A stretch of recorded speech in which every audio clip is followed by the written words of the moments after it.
Hey everyone, here with another update for you this Reformation Day. We're on the road today and have just pulled in at the place we'll be sleeping tonight.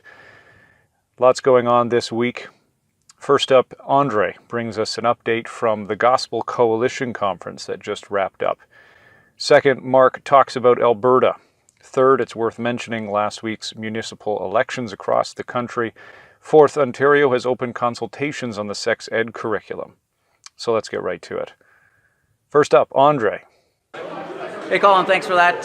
So we just finished at the Gospel Coalition Conference Canada, the first national conference here. A fantastic event. Really great speeches or sermons. Really, we preached through the gospel according to Mark. Just so edified, encouraged, challenged even.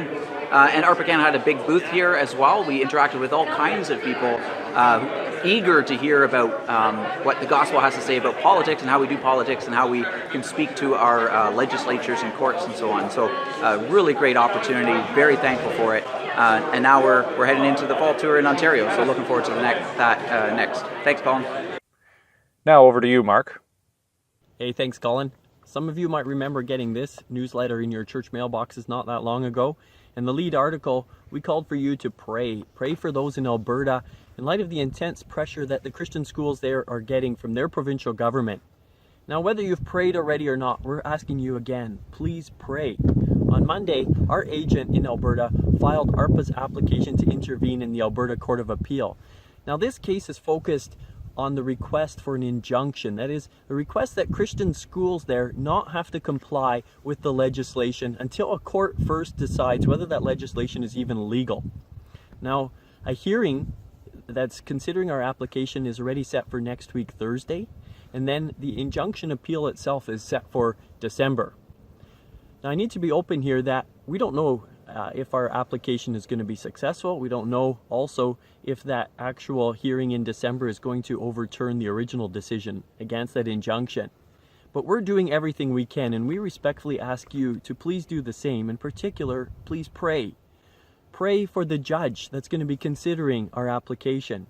Pray also for the Justice Center for Constitutional Freedoms. They're working hard to prepare, and they need your help.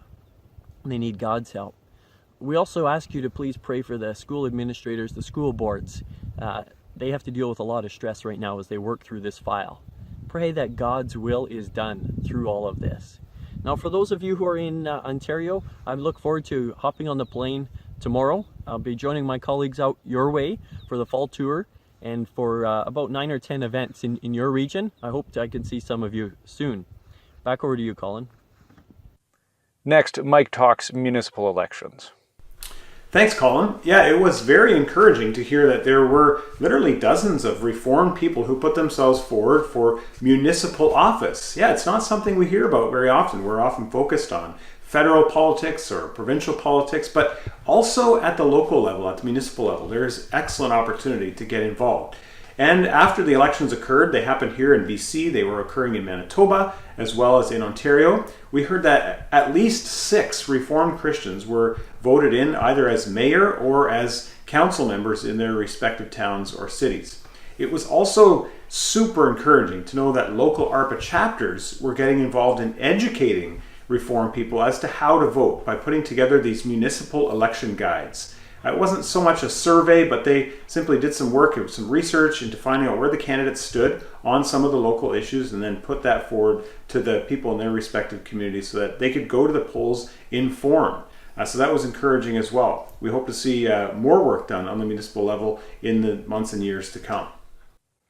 As I mentioned, Ontario has consultations opened on the sex ed curriculum, and it's important that you take the time to participate in this.